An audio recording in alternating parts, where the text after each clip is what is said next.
All right.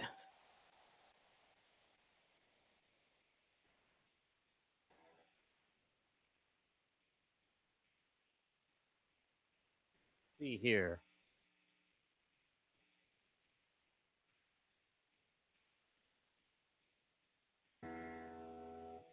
Everybody got me? Can you hear me? Can you hear me?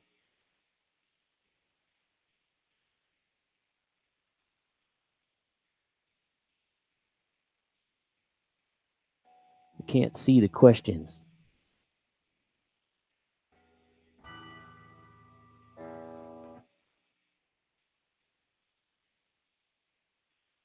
This computer magic.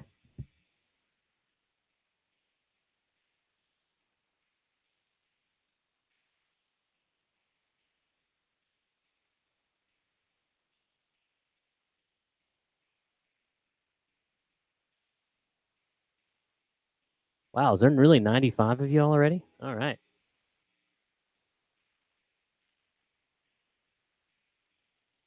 Can't see the chat though. Wow, is there really 95 of y'all already? All right.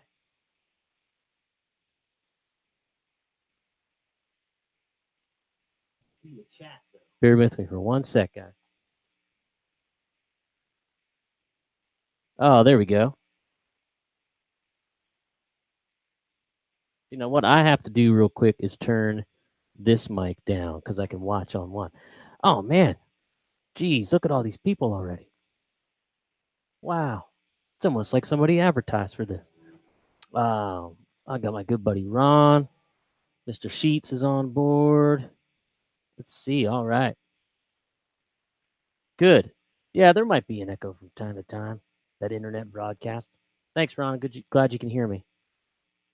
Got some folks from around the country. Oh man, of course. As soon as I bring the SG out, there's questions. Love that.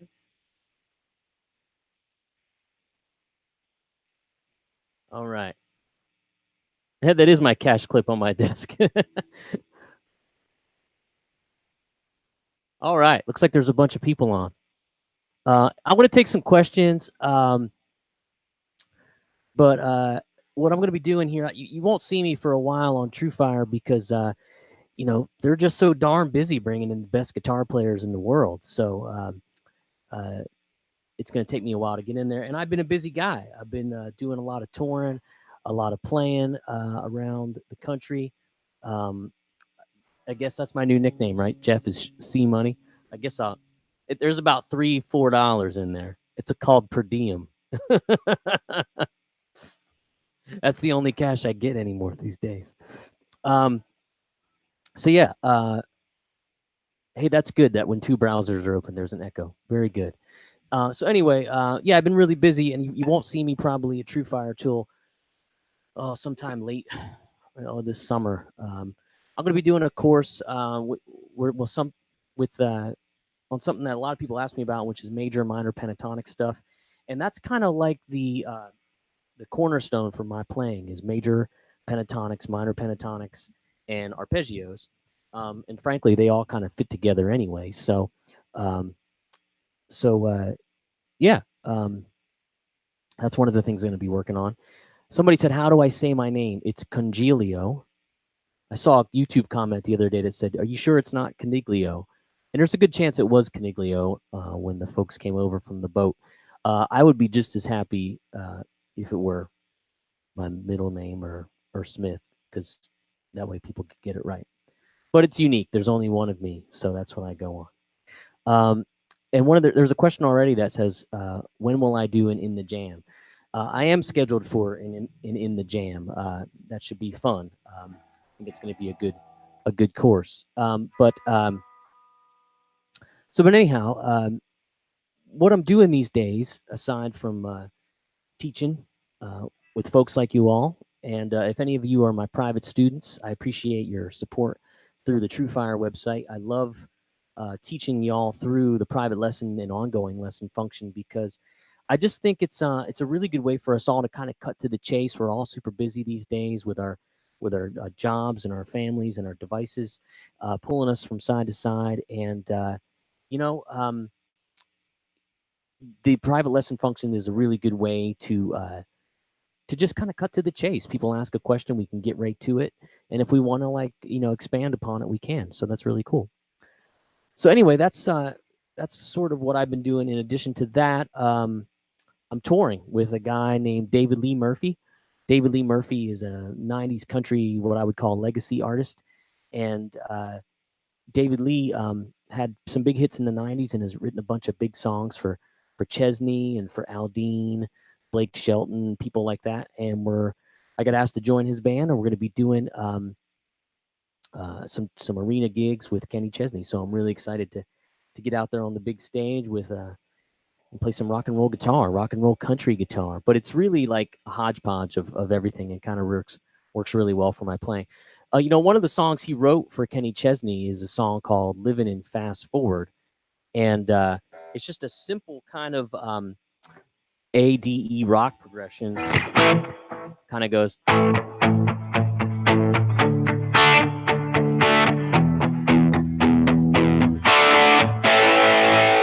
And that's a really good opportunity to try to play both of those major and minor pentatonic ideas. So what I'm going to do is I want to actually loop my rhythm guitar a few more times just so we can really jam here. And I'm going to play. Hopefully we can hear the track. I want to play the track real quick. You guys tell me if you can hear it. Hold on. Here we go. Here's the track. I can hear it good. Let's see if you can play it.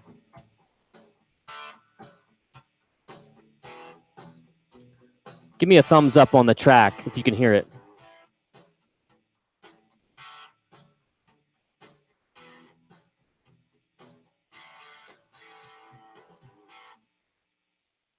Okay. It's faint. Yeah, I thought it might be.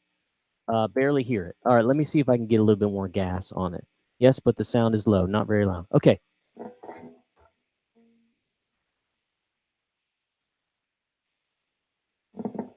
All right, I'll try it again. This is probably as loud as I can get it.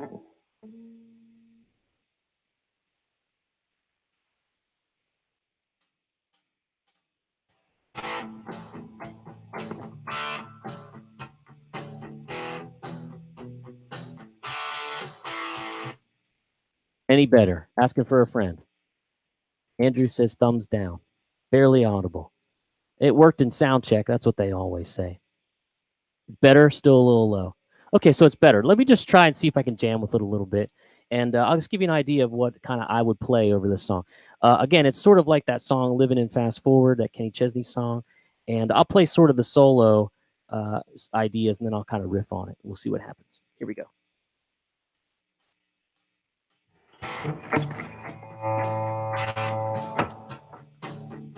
Thanks, George. I tried.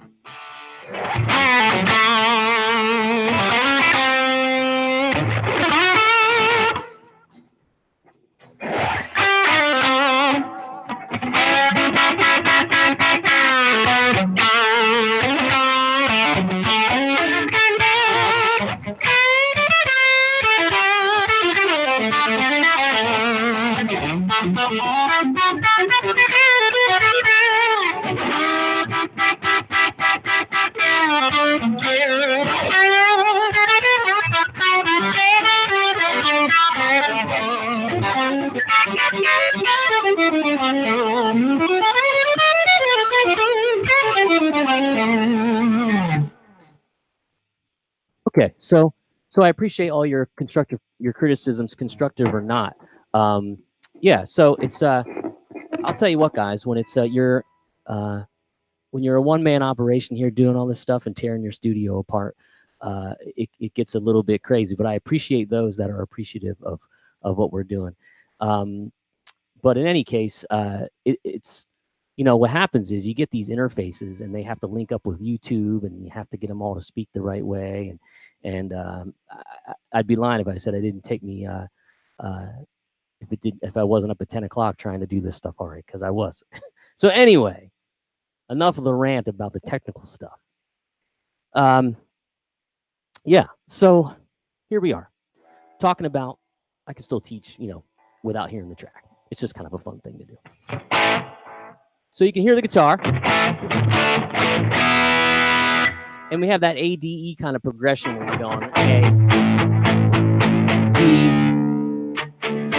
E, D, A. Sorry. So then what will happen is I'll just kind of start it maybe in a more of a major pentatonic idea.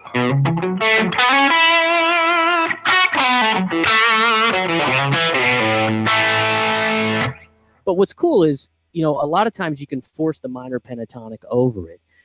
So you can kind of go.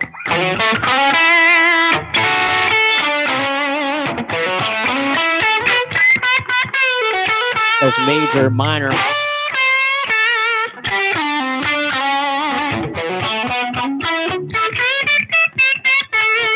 End it with a little minor pentatonic idea there. And what's really cool is, like, you know, in this rock country stuff, when it's all sort of power chord A5, D5, E5 stuff, you have some liberties that you can take. And I found that if you really kind of artfully weave your way through the, you know, through the progression, it's really going to turn some heads and it's really going to be fun. My favorite thing to do, aside, I mean, I love to play in the studio and I love to play live because I love to see, you know, really what the reaction of people is. So if I'm playing an idea like that, you know, I over this Kenny Chesney idea, you know, I might start out something that's, I might think of how would Neil Schon from Journey approach it. Might go, you know.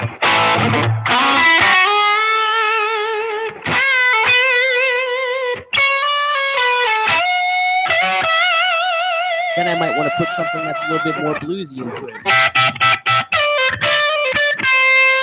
Then major, maybe more of a southern rock feel. And it comes really from all sorts of influences that I might have, be it southern rock, be it hard rock, blues, even fusion to a degree. But, you know, in any case, these are the kind of things I'm going to be teaching about in more of a blues concept in the upcoming course and courses that I'm going to be doing, because it's going to be a little bit more about, I think, how I play, as opposed to maybe just a sort of a blanketed topic. So that's sort of the direction and sort of what I've been up to. Let me go back and look at some of these questions so I can really connect with some of y'all. All right, let me go way back here. There's some good questions before the tracks. I like this one here. How do I start applying arpeggios in my playing besides just playing them bottom to top and vice versa? I'm struggling peppering it in my playing. That's from MHB Music. I really love that question. And that's something I like to teach on, because if I'm playing the blues, you'll see me teach on this stuff in the future too. Let me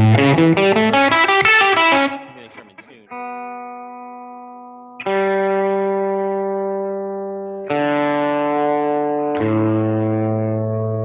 turned my pedal down, but I thought you wanted to hear me tune, so there we go. So so when you have like a you know, a dominant 7 arpeggio, right? And you have like a D7.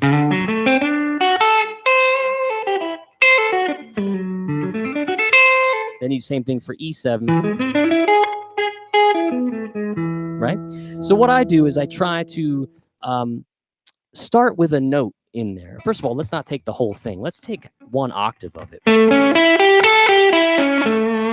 Let's do that, okay? And then let's start with an A7 chord.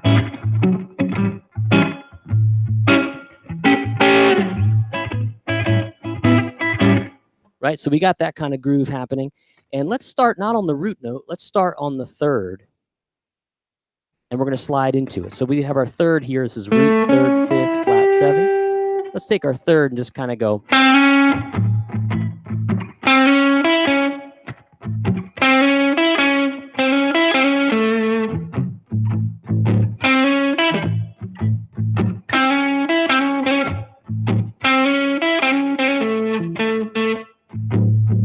You know, so that's now just 1 note of the arpeggio.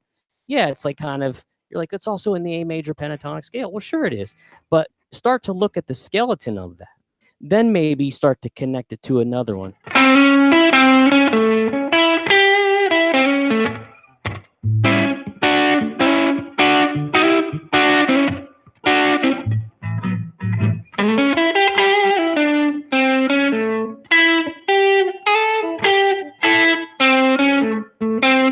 And what's cool about that, once you start kind of bebopping around on an arpeggio like that, then you can kind of, I always say, save the licks that you have, you know,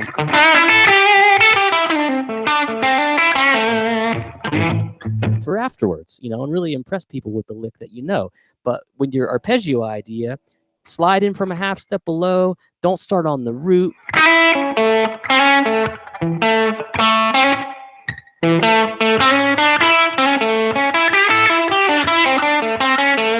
You'll see me oftentimes go, I just played the arpeggio. That's kind of a fun thing to do.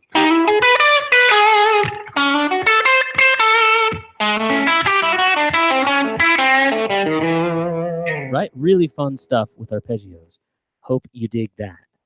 And then it's the same for major, minor stuff too. You just have to find little notes and don't try to take too much. All right. Let's see. Just sifting through these questions. Okay. How did I develop such great vibrato? And could you explain arpeggio substitution in the blues to bring out the 9th, 11th, 13th, etc.? Well, vibrato is a really, it's a hot topic that I teach on often. I'm going to turn my headphones up a little bit. I teach about it a lot because it's so often something that people are longing for to add to their playing to sound more authentic. I often teach. If you take a private lesson with me, we can sit down and kind of, I can give you a real bird's eye view here on the camera and get close to my fingers. But I want to pay homage to a guy, Arlen Roth, who I bought his VHS many years ago, and he had this great lesson on vibrato where he took his first finger and he played this A note here, and he took this finger and he made the fulcrum, he called it right here. This is where the fulcrum is. And he pushed really hard, and then he went to the camera, and there was a 45-degree angle indentation in his finger. And he said the whole idea is to pull and let the string come back to where it's tuned to. You don't want to force it back with your finger. So the string kind of does it on its own. And then what he started to do is put other fingers in front of it. It wasn't the most musical idea, but he was okay with that. All the while keeping that finger up against the neck. And if you want to add your pinky, you can too. So when you're adding it on different strings,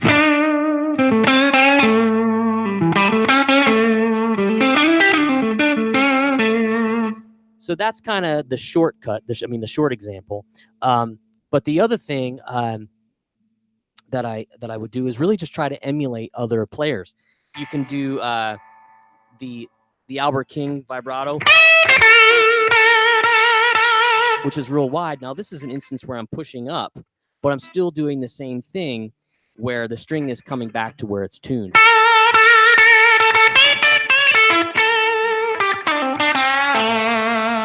I'm not more of the Clapton style.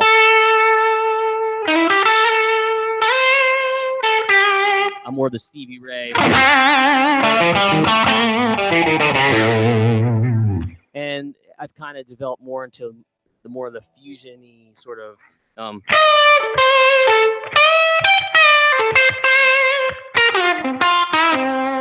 where it's sort of subtle, a little bit more like a Carlton or a Robin sort of a thing. All right. Okay. Let's see here. That was a good question. I like that. Yes, I'm hybrid picking. I can teach a little bit about that. Yeah, I got some questions about hybrid picking. Let's see. Yeah, thanks for thinking I have my own style on that. My thumb is always over the top. My thumb really rides over the top a lot because it works as a mute a lot of times.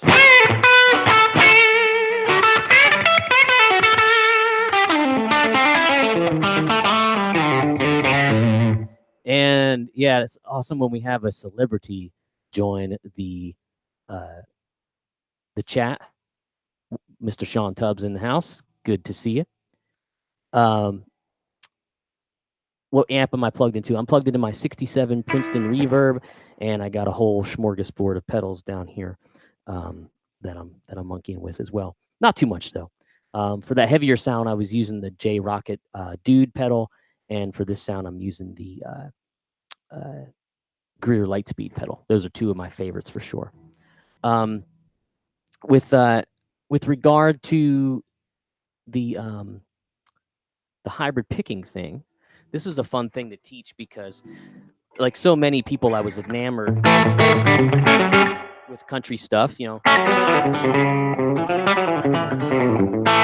and all that, you know, and whatnot. And let me I'll change guitars, make it fun. I want to show you this new guitar I got. I've gotten a few new guitars, so it's just more than one. This is a cool guitar. Speaking about country stuff, I had this neck for a long time built by play a lot of those Mario Martin guitars. And this was one of his necks from his company called Guitar Mill. And it was on a different, remember that guitar, if you're a TrueFire fans, in my 50 Blues Rhythms course, this was the neck on that little blue telly. I sold that blue telly body, and I had Mario make me this really cool sort of thin line guitar out of ash. It's a gold foil or silver foil pickup here on the neck, and a this is actually a P90 in a telly size, which is really cool. And I was just playing around with it, so the strings are probably, I was playing around with the setup and doing some stuff. So, but when it came to the hybrid picking thing, you know, I was enamored with, you know, all the country guys that you can imagine. And I just started developing the hybrid picking thing, and I try to when I tried to practice it, I would play a pentatonic scale, but I would play it like pick finger, pick finger, pick finger, pick finger, pick finger, pick finger. And then I would start to do some blues licks, you know.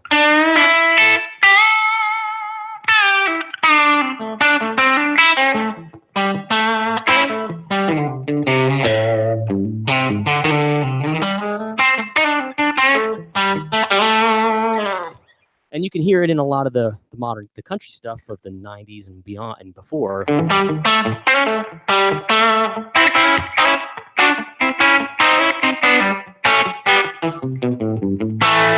So I wanted to kind of incorporate that into my blues playing as well. All right, so let's see. So what I would do is I would practice those scales: pick finger, pick finger, pick finger, pick finger, pick finger, pick finger, pick finger.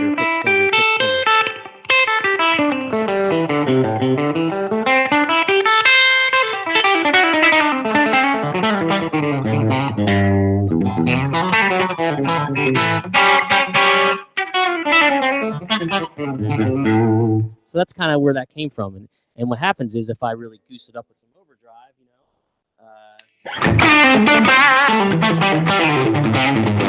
and I add some muting, you know, I can really start to sound like a rock guy.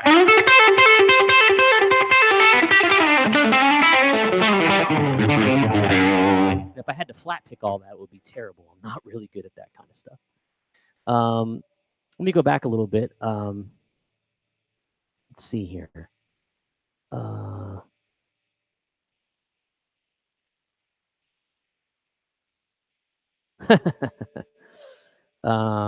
much do I still practice every day? I try to get in at least an hour or so in the morning when I'm off the road.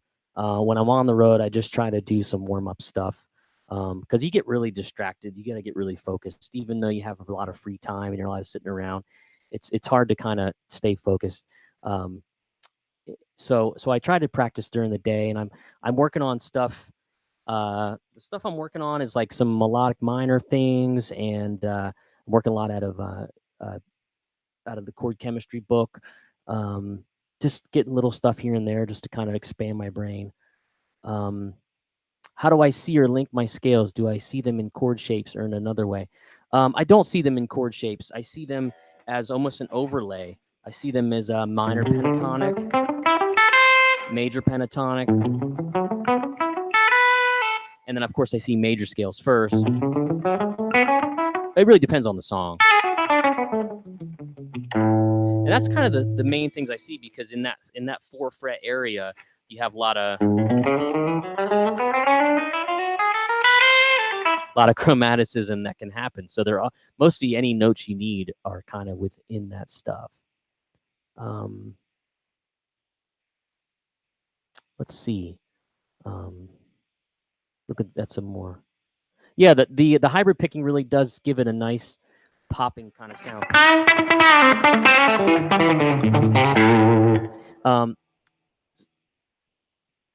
So the pickup in this bridge is somebody's asking, Sean's asking, it's actually a P90 in the size of a telly. It's a Lindy Fralin. It's a really cool pickup. I have a traditional telly, and I wanted something that had just a little bit more of a warmer vibe to it. Really dig this guitar. It's a lot of fun. Let's see here. Yeah, he who wins the morning does win the day. All right.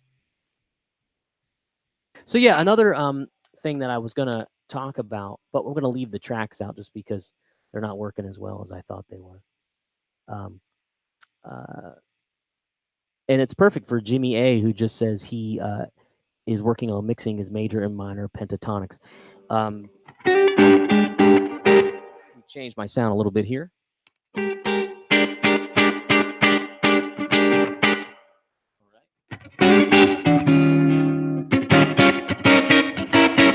So if we're in the key of B flat, like a good sort of swing key, maybe a little bit faster. Imagine we're playing like a jump blues. I want to.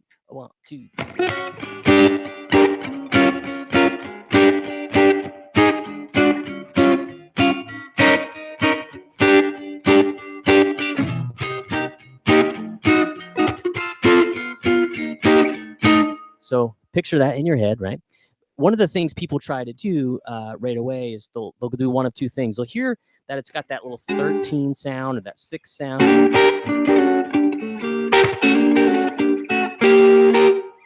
And they get confused because this doesn't sound the way they want it to. They maybe want a little bit more of that sort of horn line sound.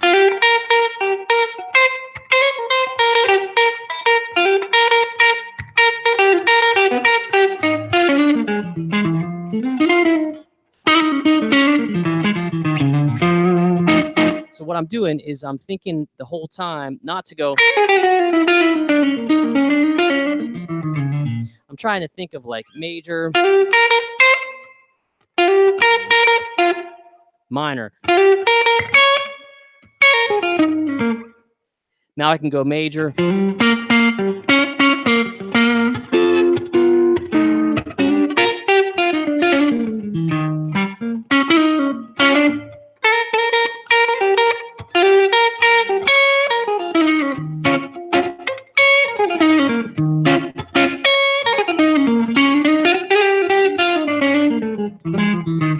Whatever. I'm not playing through the proper changes. Anyhow, but my point is that you can kind of just keep it really simple.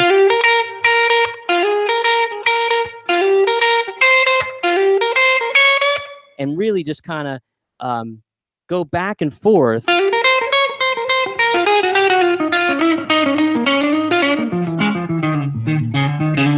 between those two. Yeah, kind of like a major minor calm response. Exactly. That's sort of what I'm going for here. It's a little bit of that. It's a little bit of playing the minor pentatonic over the 4 chord. But really, you can kind of get away with just about either of those. It's a really beautiful thing, especially in a situation when you're playing 13s, you know. And then once you get into the more sophisticated stuff, so, you know, like a 3-6-2-5 kind of change or 1-6-2-5 kind of thing, you can really start to you know, play arpeggios and that sort of stuff. Yeah. So how do I keep the timing and chord changes in your head while playing licks, especially unaccompanied? Um, you know, I try not to, you know, sometimes it's tough when the camera gets thrown on you and you're like, okay, how do I teach and talk and play all at the same time? If you've ever taken a private lesson with me, you've definitely seen me like look at my hands and look at the camera and get kind of befuddled. But it happens. We're all human. So I just try to play slow. Like maybe I want to play something kind of fun.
So with that kind of stuff, I really have fun with because I'm just kind of getting to do whatever I want. I put a little like C sharp minor 7 thing in there, a little B11 kind of a deal in there. It's really, you can do whatever you want as long as you have a metronome, sort of a metronomic feeling going on in your body. You know, keep tapping that foot and try to not get nervous. You know what I mean? Like there's moments there that you'll never know where I was like, I don't know what I'm doing. I don't know what I'm doing.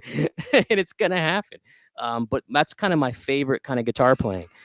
Since we got 25 minutes or so, you know, my buddy Jeff Mackerlane jumps on, and he and I have a lot of stuff in common. And the fact that he's continues to try to be as good of a guitar player as me is something that, you know, we can work on that, Jeff. But you know, it's gonna take you some time. Make some more records with Robin Ford, and then maybe you'll be at my level. In any case, no, he's my good buddy. If I were to put on a little fuzz,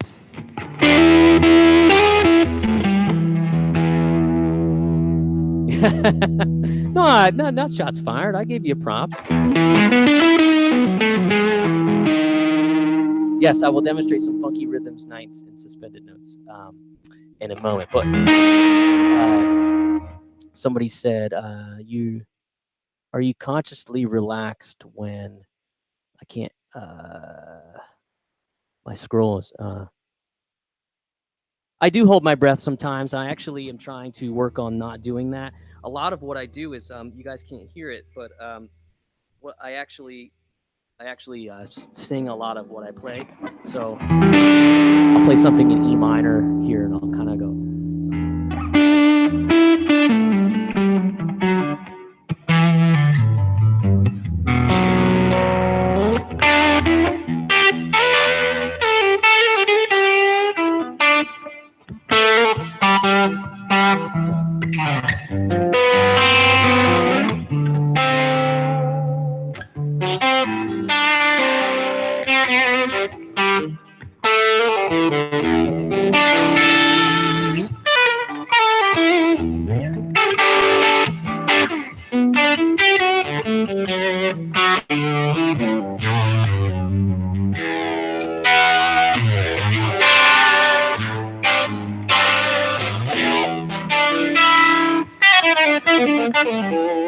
So I'll try to sing little ideas in my head, so I kind of can keep breathing. If you're singing, it means you're breathing.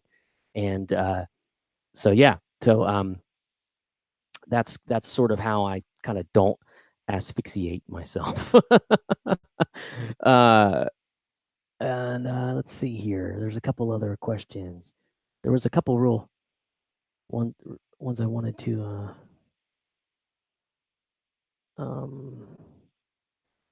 Oh, some nice comments. Thanks for saying that my blues course changed your playing. Oh, demonstrate some funky rhythm using ninths, 13th, and suspended notes. I'll try.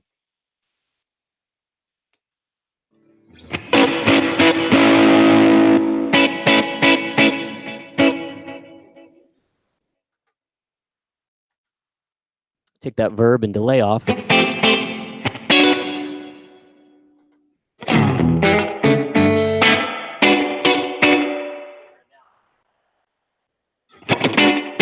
Yeah, so some of my favorite stuff to play is super funky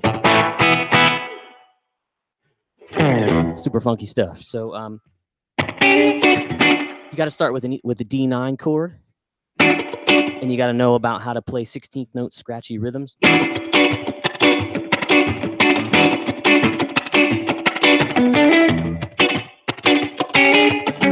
And right there, that's my favorite. One of my favorite things to do ever is when you're playing a 9 chord, you can use this little move right here, which gives you the F sharp and the D. I'm sorry, that's not an F sharp. The G sharp. So that's your third there in the D. Slide in there, and then right there, you're going to play a D, and then the octave of that as well. So it kind of inverts itself.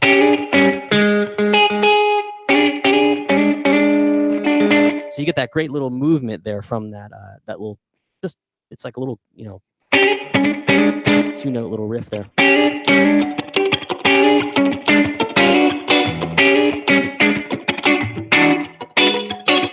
of course, that move when you play a 9 chord, you add your pinky to the E string 2 frets above it, you're going to get a 13. But lots of times that's a hard stretch for me, so I'll go.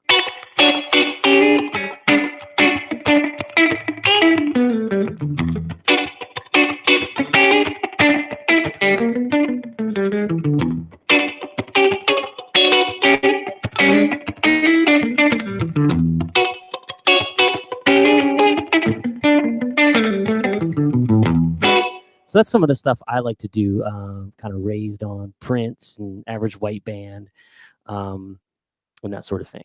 Yeah. Yeah. All right. Let's see here.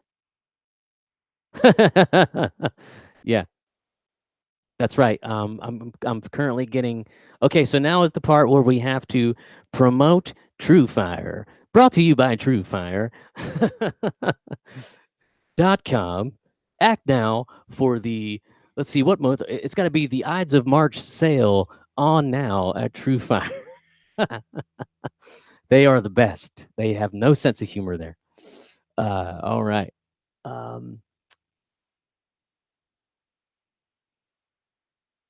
Let's see some more. Man, you guys are just having a blast.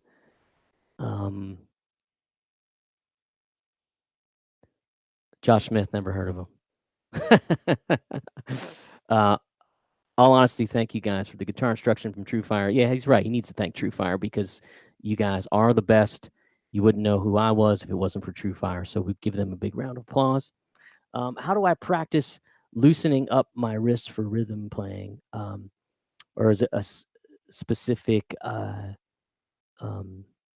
technique? Well,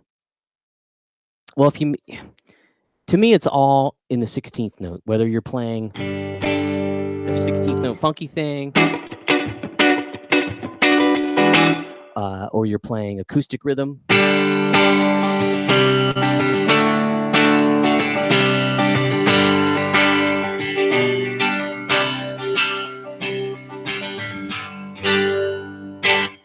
And to me, it's all, like I said, 16th note, because the way I teach, if you're someone that is looking to, you're saying, man, I just can't get my right hand in order, it could really, and look at Jeff right on cue, Jeff Sheets right on cue.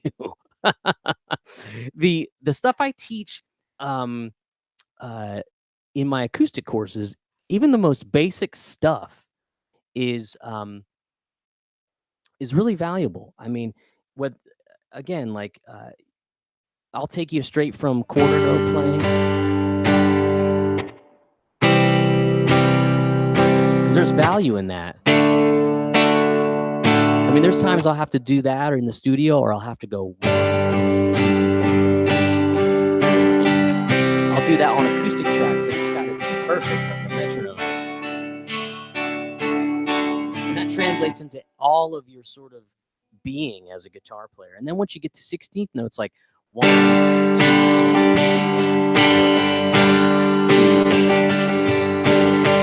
and then if you want to play like, you know, some kind of John Mayer-y sort of thing,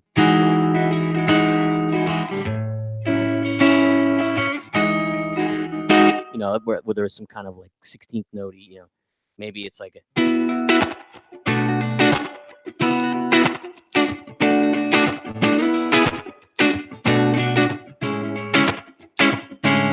and then you got to sing too, so you got to put that on top of it. But all of that stuff starts to filter into all the playing. It's not just for acoustic rhythm guitar or funky electric guitar. It all works across the board. I'm always sort of pulling back those influences, like I don't know, just like it's a Rolodex or something. You know, I mean, like I'm like, okay, what does that sound like? What does that feel like? All that kind of stuff. And then once I get that, then I really start to kind of put it into use and just say, okay, this is sort of what it's emulating, essentially. There was something else I was going to add to that, but you guys are just on fire tonight. Steve, you're the man. Thank you so much, Steve. You've been a loyal follower for a long time, and I really appreciate that. You're doing a great job, dude. That's a question about the video I did with Brett Papa on how to spice up my solos. Yeah, that's going to be coming. I'm doing a major minor pentatonic course in the summertime with TrueFire. And then, yeah, that will have some of those tricks in there as well. Play faster. I can't play faster. That's the problem. Nobody cares. Nobody cares how fast you play. We're getting back into the 80s, though. I'll tell you that, though. With the Instagram culture, it's all pretty much like, how fast can you play? How you know, impressive can you be? And I'm just the guy trying to play songs, get a paycheck. That's what I do for a living. It's so fun. I gotta say, playing rock and roll, playing country, man, it's really my love is the blues, but I'll tell you, it's great being out with a bunch of great players playing. Playing to people that really want to hear you and spent their hard-earned money to come out. It's really cool. I'd love to come to San Diego and do a workshop. I love San Diego. Been there a lot. That's a good question. How sensitive am I to neck sizes? Well, here's the thing. I have a new theory on neck sizes, and I think you all are going to enjoy this because I am of the thicker neck variety type guy. I played a couple guitars. Let me grab my PRS.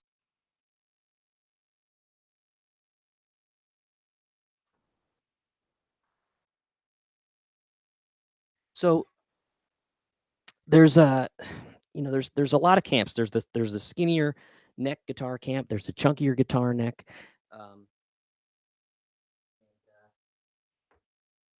Find my cable. And here's my thing. If you were to take your hand and kind of squeeze it like this, you're going to feel some tension right here. To me, that's a skinny neck. But if you had a large neck and you do that, you're not going to feel as much pressure there. So that's why I think once you start, playing a chunky neck, like this is a 594 PRS, and it's got a big old 59, like Les Paul 59 neck on it, and it's super comfortable. And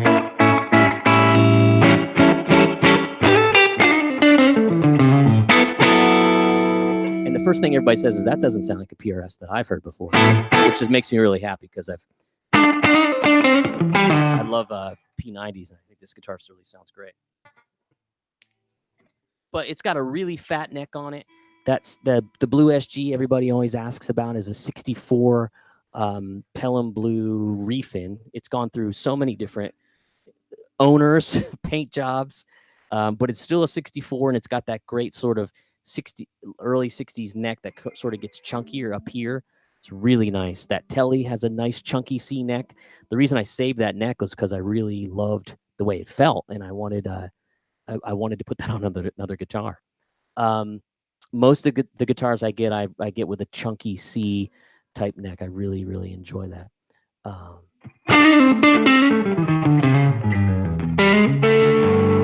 Yeah, that's really nice.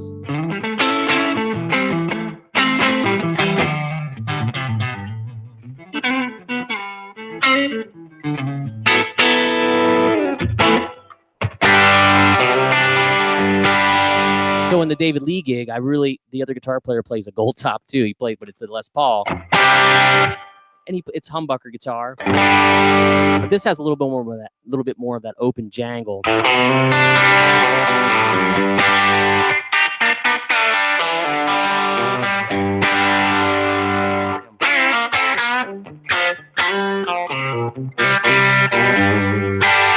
a fan of, big fan of, Mike Campbell. He's one of my favorite guitar players. And man, he just has that sort of real authentic. You just can hear the strings, and that's really what I want to go for sure. Cool. Well, we're getting pretty close to wrapping it up here. I love all the sort of random stuff that you guys think of. It's pretty amazing, and it's such a great turnout, man. I don't know how many total we've had, but we're well over 100 people, which is great. Let's see here. Thanks so much. Love the major minor blending of the chord tone. Oh, you're welcome. Whatever chromatic walk up at the end was cool. Sure, I'll buy that. Those Music Mans are nice. They are slim, but they play really well. If you hear a harmonic, go for it. That's what I say. Yeah, and Joe Walsh, just another guy. Like, one of the things I've thought about with Joe Walsh, because the drummer I play with has played with Joe Walsh in the past, and he would say, like, they can't hear fast at the back of the room. They can hear slow at the back of the room. So yeah, so that's why it's like,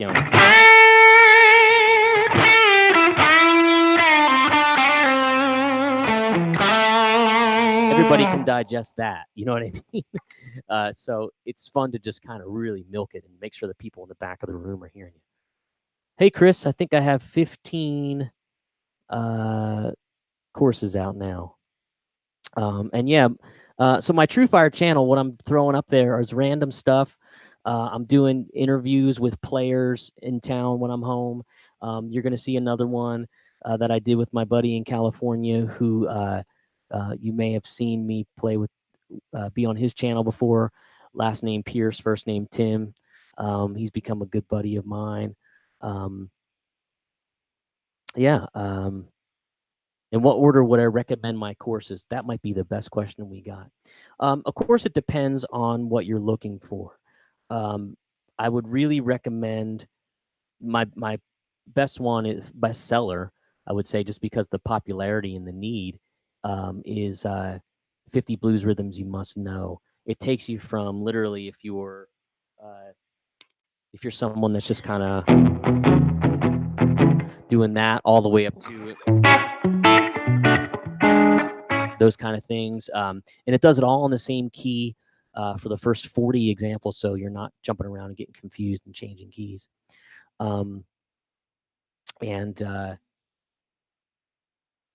After that one, depending on, you might want to check out 30 beginner blues licks you must know. That's a really good one. Once you get a handle on that, you might want to jump over to Solo Factory. Once you do Solo Factory, you can go to maybe one of the Texas ones to get a little bit different flavor. Blues Fake Book is really good because and you learn uh, actual song types, and you're able to kind of jam with that a little bit, which is really cool. Um, and geez, I'm forgetting them. If you want to sit down and jam with me, the um, the trading solos courses are really cool too. Oh yeah, so my buddy asked me about. Um, Sent me a message on Instagram and said if I'm moving to Nashville, give me some tips. He asked me about the Nashville number system. I think TrueFire even has a course or two on that. But the Nashville number system has is one of the single most important things that has elevated my playing, because I kind of see everything in numbers now, whether it's intervals of arpeggios or songs. You're going to see a video come out that we'll share. I did it with Tim out in his place, and I said, hey, I want to do a video on capos. I know you're a studio guy. I use capos all the time, and I would take progressions. We would take a progression in C, like one. Let me make sure this guy's in tune here. Like 1, 4, 6, 5, and then if he was playing that, I could capo 3, and I could go 1, 4, 6, 5, or I could do it in here, and I could go 1, 4, 6, 5,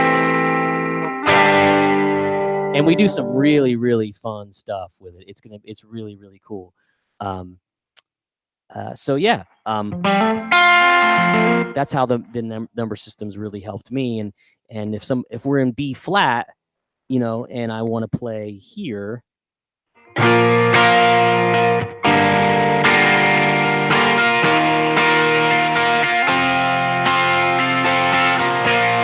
That's how I see it. I see it like that, out of the G position, like 1, 6, 5, 4. But maybe I'll be the second guitar player on a session or something, and I'm usually the guy with the capo because I love capos, And then maybe I'll just go.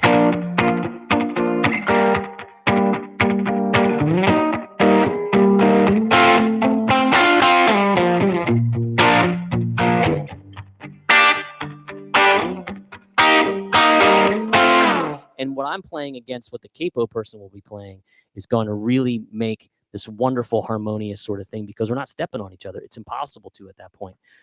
We do a couple songs in David Lee's set that are like that, because one of the songs, it's a big rock song, but it's called Waylon and Willie and a Bottle of Jack, and the intro goes.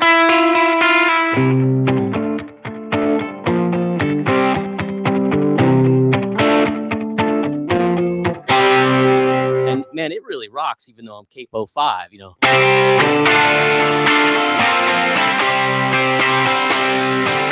can hear how good that sounds just even through the internet, There's another one we play where I have to go. You have to retune a little bit.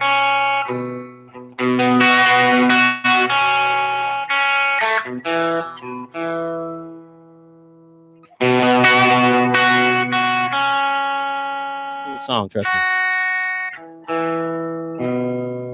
There it is. It's got this cool open droning note here.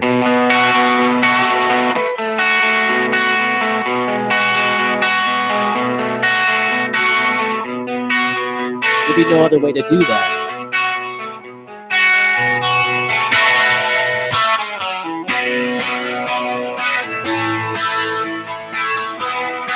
Yeah, of course, I'll be in tune when I do it. In any case, man,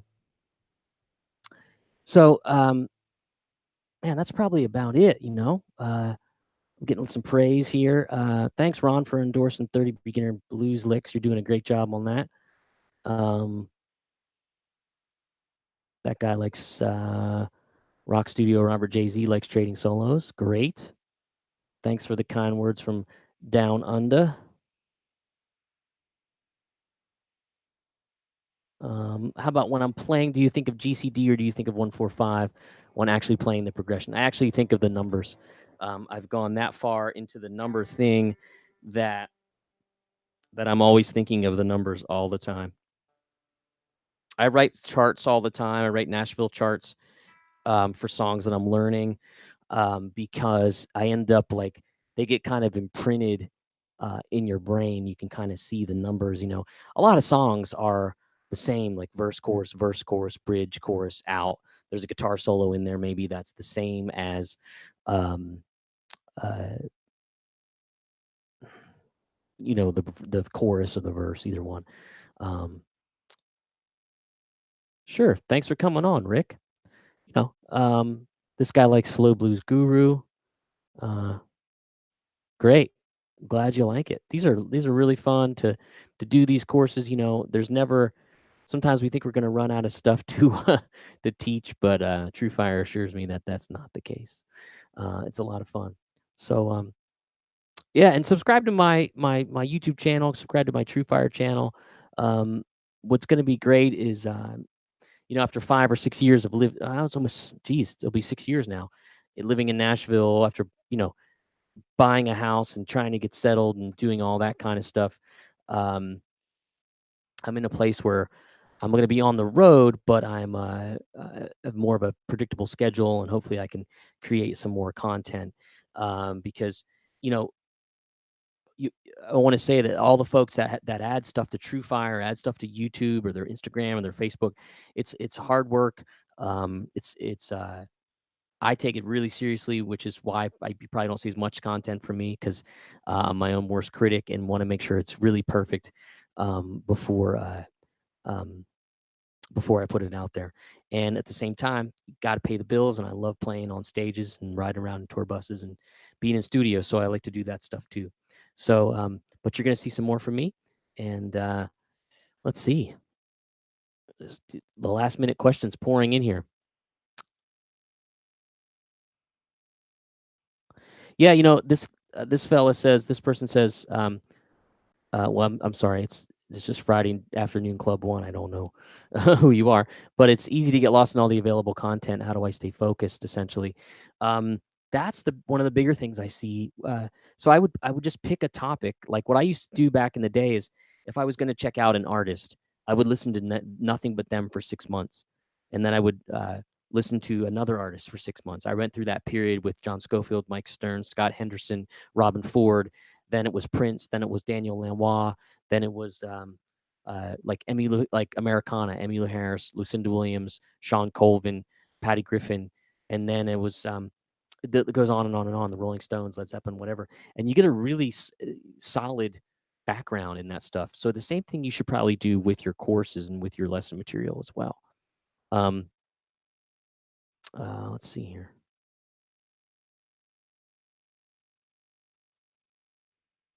I use hybrid nails. I go to the salon and get those put on. They're not my real nails. That's a good question. Um, um, how important is the hang when picking a gig to take? The hang um, is extremely important. Um, let's see. I think we got some funny texts coming in. See, that's what happens when people have your phone number and then they watch your YouTube live. um, But the last thing I'll say about the gig, I took the gig that I'm in because the hang was good and it was a challenge. It was a new challenge for me, and it was a way to kind of knock some more things off the bucket list. 2017 and 2018 was really two of the best years of my life playing for Lucy Silvas. We got to open for Chris Stapleton, the Brothers Osborne, Miranda Lambert. We a little big town. We played at the Ryman several times. We played at Red Rocks twice, the Forum in LA. A lot of those are uh, really just bucket lists that I didn't even know. Um, so there were some great years there, and the David Lee gig for me is a new endeavor, and we'll see what happens after that. But for now, I'm enjoying it, and 2019 is going to be fun. So the hang is really important. You gotta, you know, we were on a bus with a full house the other night with the opening band was riding on the bus too. So 12 people in a bus can get pretty tight, but it all worked out. The last question, Corey, was the Tim P work going to be on your channel or Tim's part of the masterclass? It'll be a little bit of both. It'll be on my channel. It'll be a part of Tim's masterclass, no doubt. And that's it. It's going to be fun. We did some great interview stuff, and yeah. So that's it. Yeah. All right, y'all. I'm going to sign off. It's 9 p.m. my time, and if I figure out how to sign off, I'm not sure I know how. Oh yeah, there's stop broadcast. So yeah, I just want to say thanks for everybody for tuning in. I'm just tickled that anybody would sign up for this stuff in the first place. It's just cool. It's every 14-year-old kid's dream to put out a guitar course and work with some really fun guitar companies and get to tour around and play studio sessions and meet all you fine folks that are supportive. It means a lot. The house that I'm sitting in, a lot of you have helped to pay for, and that does not fall on me. That's something I think about, and I'm very thankful to all the folks out there. Hope to see you out on there. Check my website for tour dates. Follow me on Instagram, Facebook. Subscribe to my YouTube channel, and drop me a message about what you might want to see content-wise, and we'll continue to add it